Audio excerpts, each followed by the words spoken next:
दोस्तों, मेरा नाम है वेद शरद त्रिवेदी और हम लोग इसमें पढ़ रहे हैं कैश फ्लो स्टेटमेंट। इससे पहले इस चैप्टर से रिलेटेड मैं आपको 5 वीडियो दे चुका हूं, जहां पर पूरा बेसिक बता चुका हूं कैश फ्लो स्टेटमेंट का। तीनों ही एक्टिविटीज़ एकदम डिटेल में बता चुका हूं।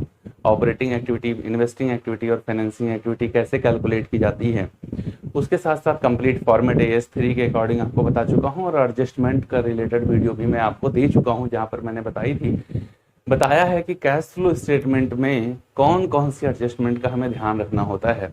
तो ये सब कुछ डिटेल में मैं आपको 5 वीडियो में बता चुका हूँ। आज से आपके साथ में मैं प्रैक्टिकल प्रॉब्लम सॉल्व करने वाला हूँ, जहाँ 2 वीडियो में प्रैक्टिकल प्रॉब्लम से रिलेटेड दूंगा। आज अपने वीडियो में 3 क्वेश्चन में शॉर्ट टाइप के आपको बताऊंगा कि कैसे कैश फ्लो स्टेटमेंट के शॉर्ट क्वेश्चंस बनते हैं और उनकी हम लोग कैलकुलेशन करते हैं।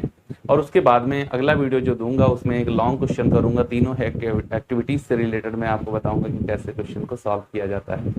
तो चलिए स्टार्ट करते हैं क्वेश्चन। लेकिन उससे पहले मैं आपको बता दूं, हमारे चैनल कॉमर्स विद वेद शिरा पर आपको बीकॉम फर्स्ट सेमेस्टर के लिए इंपॉर्टेंट, मोस्ट इंपॉर्टेंट बुक आपकी फाइनेंशियल अकाउंटिंग, बीकॉम के 6th सेमेस्टर के लिए इनकम टैक्स, एमकॉम के लिए फाइनेंशियल अकाउंटिंग और management accounting, corporate accounting BCom 2nd semester के लिए मोस्ट इंपॉर्टेंट बुक और बीकॉम 3rd ईयर के स्टूडेंट्स के लिए most important book corporate accounting के वीडियोस प्रोवाइड कराए जा रहे हैं।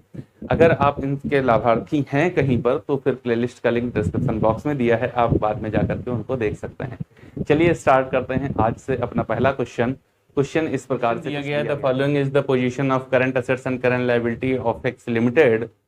क्या दिया गया है? 2014-2015 की 2 बैलेंस शीट हैं। प्रोविजन फॉर बैड डेब्ट 1000 रुपये पहले था, अब नहीं है। 14 में था, अब नहीं है। 15 में फिर आप ट्रेड रिसेबल्स 10,000, 19,000, क्रेडिटर्स 15,000, 10,000, बीपी 20,000, 40,000। वर्ष में 45,000 रुपये का लॉस हुआ है। वर्ष में कितना लॉस हुआ है? 45,000 रुपये का लॉस हुआ है। आपसे ऑपरेटिंग एक्टिविटी से पूछ रहा है, ये मुझे बता दो। ऑपरेटिंग एक्टिविटी से ये मुझे बता दो कितना कैश यूज है या कितना कैश फ्लो है।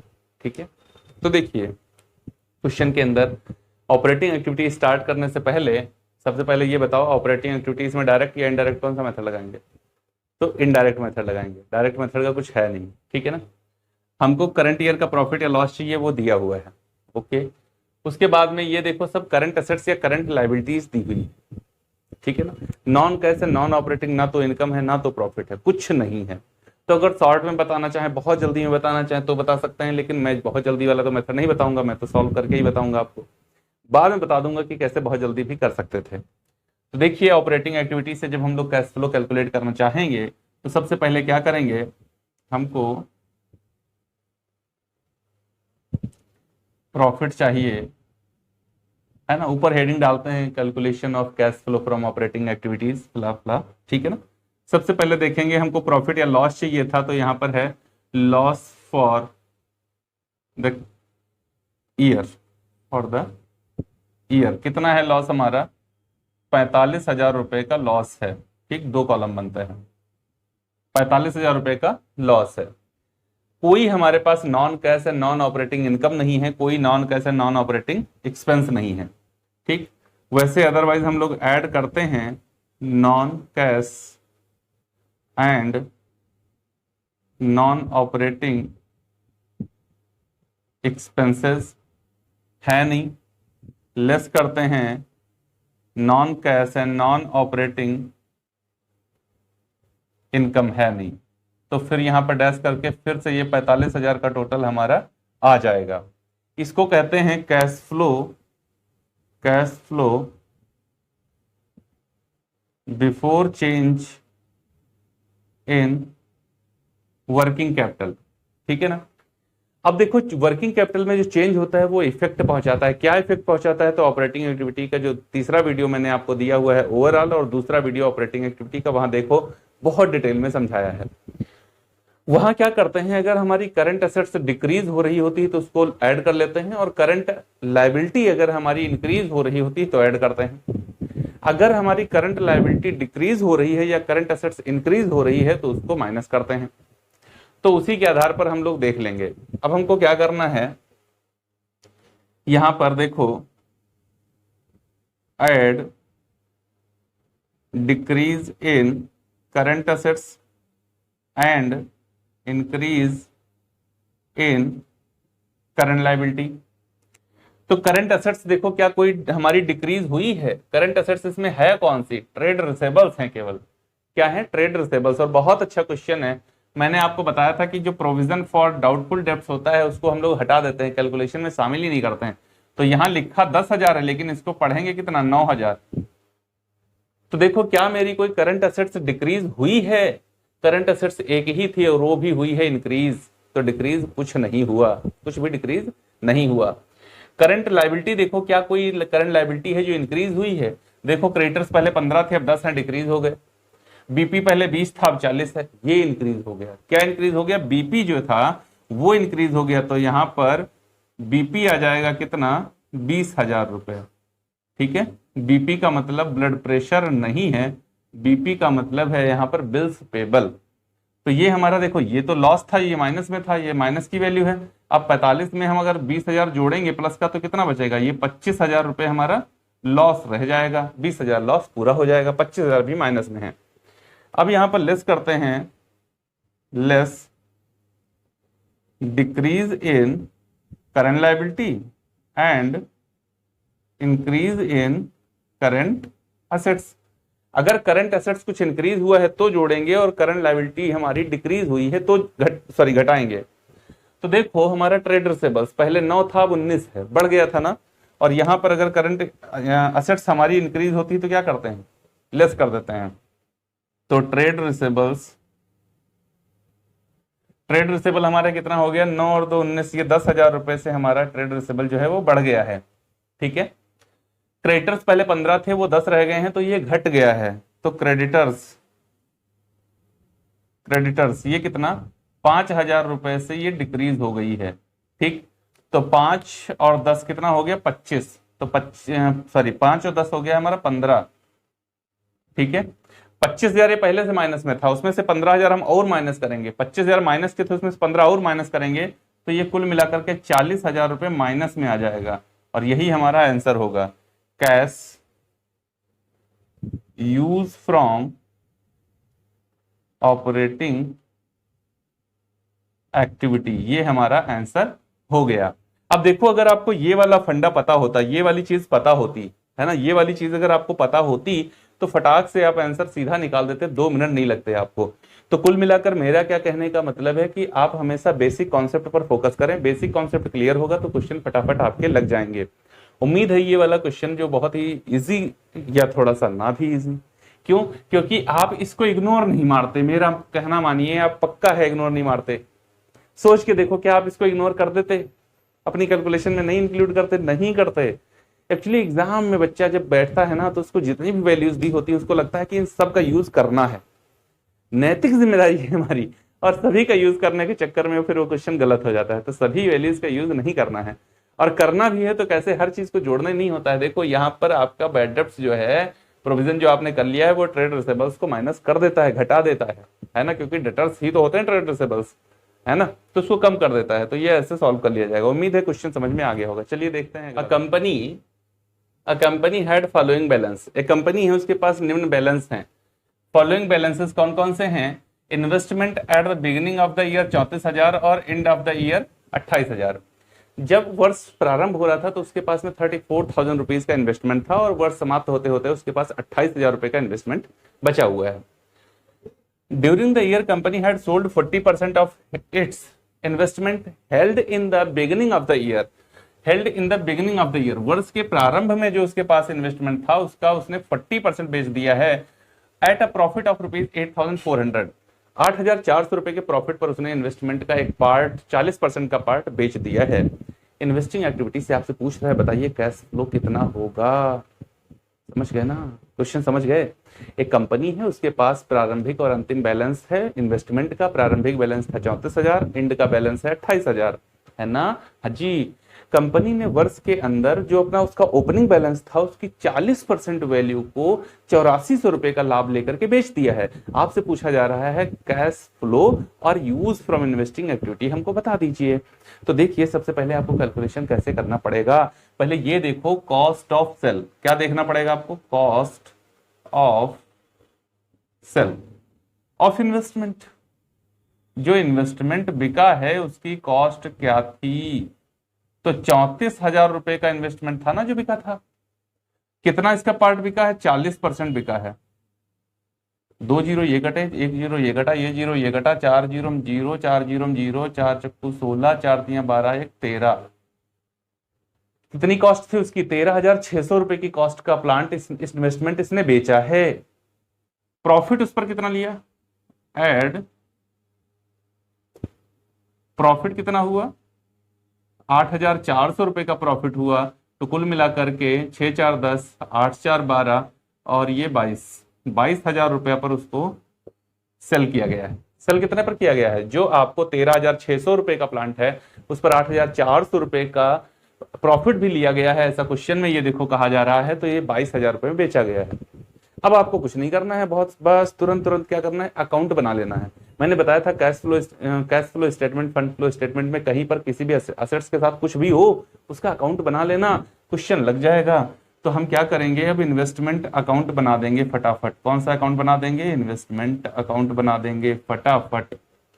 इन्वेस्टमेंट एक असेट्स है, असेट्स का ओपनिंग बैलेंस ऑलवेज क्या होता है? डेबिट होता है। तो हम लिखेंगे टू बैलेंस बीडी। कितना? 34,000। ओपनिंग बैलेंस मेरे पास कितना था? देखो 34,000 रुपए का ओपनिंग बैलेंस था। 13,600 मत करना, 13,600 नहीं होगा। फिर यहां पर बाई कैश अकाउंट, हमने कुछ इन्वेस्टमेंट बेच दिया है। बेचा तो एंट्री क्या होगी? Bank account debit to investment. कितने में बेच दिया? 22,000 रुपए में इन्वेस्टमेंट का कुछ पार्ट मैंने बेच दिया। ये देखो जब इसको मैंने बेचा तो मुझे प्रॉफिट हुआ, तो 2PL है ना, क्योंकि प्रॉफिट के लिए पीएल होता है। क्रेडिट एंट्री होगी investment account debit to PL account, तो डेबिट साइड में पोस्टिंग होगी। कितना प्रॉफिट हुआ है हमको? 8,400 रुपए का प्रॉफिट हुआ है। हुआ कि नहीं हुआ? हाँ जी हुआ तो है सर। अच्छा, बाई बैलेंस सीडी 28,000 रुपए का हमारे पास में क्लोजिंग इन्वेस्टमेंट अभी भी रखा हुआ है। अच्छा, तो फिर टोटल करो कितना हुआ? टोटल कितना हुआ? 50,000। 28 22 कितना होता है? 50। 50 ही इधर हम लेकर के आए। इधर का टोटल कितना हो रहा है? 34 और 8 42,400। 42,400 अगर आप माइनस करेंगे यहां से तो कितना बचेगा? 7,600।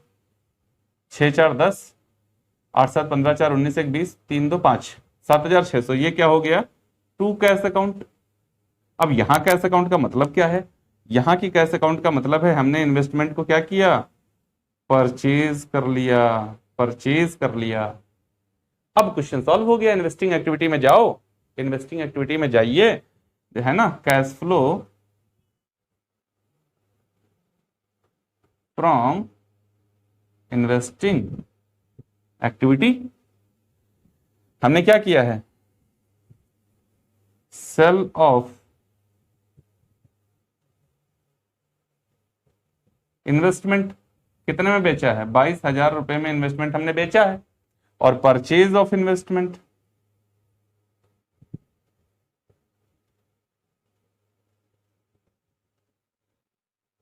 ₹7,600 रुपए का इन्वेस्टमेंट हमने परचेज किया है।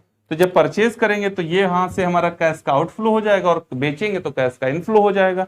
तो कुल मिलाकर कैश का इनफ्लो हुआ है या आउटफ्लो हुआ है? कितना हुआ है ये तो पहले देखो। 22,000 से अगर हम लोग माइनस कर दें 7,600 को तो क्या बचेगा? 10 से 6 जाएगा तो 4, यहां पर बचेगा 11, 11 से 7 गया तो 4, और यहां पर 1। 14,400 रुपए का कैश फ्लो हुआ है। क्या हुआ है? फ्लो हुआ है। बस हो गया आंसर। बात समझ में आई आपको? इस तरीके से इस क्वेश्चन को हम लोग बहुत ही आसानी से सॉल्व कर सकते हैं। उम्मीद है आपको भी आसानी से समझ में आ गया होगा। समझ में आ रहा हो अगर तो चैनल को लाइक सब्सक्राइब कर लीजिए, बेल आइकन को प्रेस कर लीजिए ताकि इसी तरीके के आने वाले अच्छे अच्छे वीडियोस का नोटिफिकेशन आपको फटाफट मिल सके। वीडियो को लाइक करना और कमेंट करना बिल्कुल भी मत भूलिएगा। अच्छा लगे तो शेयर भी कर दिया करो। चलिए देखो हमारा लास्ट क्वेश्चन के अंदर इंफॉर्मेशन है, a company from the following information calculate cash flow from investing activity. जो एक कंपनी है उसके पास में एक इंफॉर्मेशन दी गई है हमको मशीनरी से रिलेटेड। मशीन एट कॉस्ट 2014 में 8 लाख की थी, 2015 में 8,40,000 की है। एक्यूमुलेटेड अप्रिसिएशन 2 लाख है और 2,20,000 14-15 में दिया हुआ है। क्वेश्चन में कहा गया है during the year a machinery costing 80,000।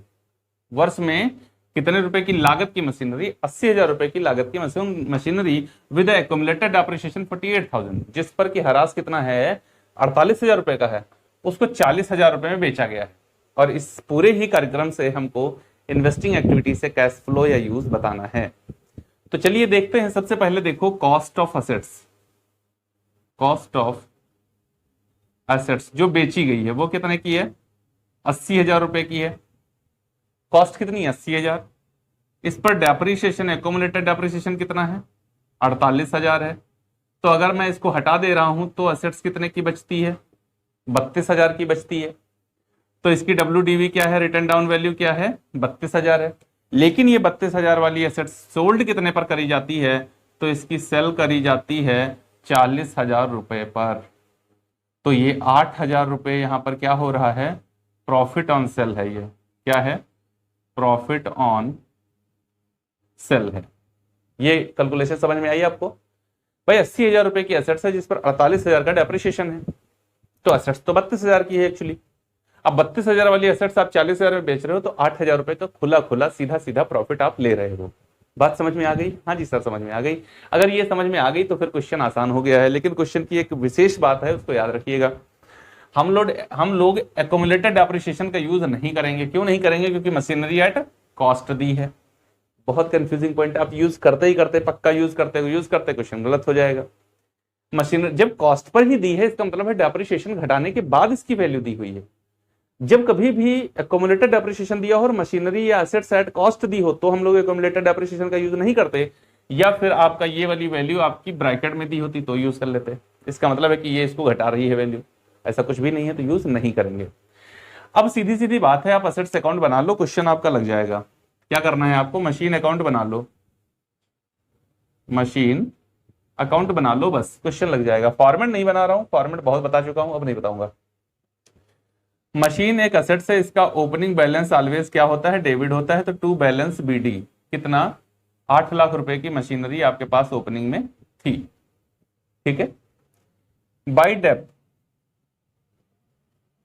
Depreciation 48,000 रुपए का डेप्रिसिएशन लगा हुआ है मशीन पर। एक्यूमुलेटेड डेप्रिसिएशन जो है, हम 80,000 वाली की बात कर रहे हैं, उस पर डेप्रिसिएशन कितना है? 48,000 रुपए है, तो 48 लिख लिया। By cash account,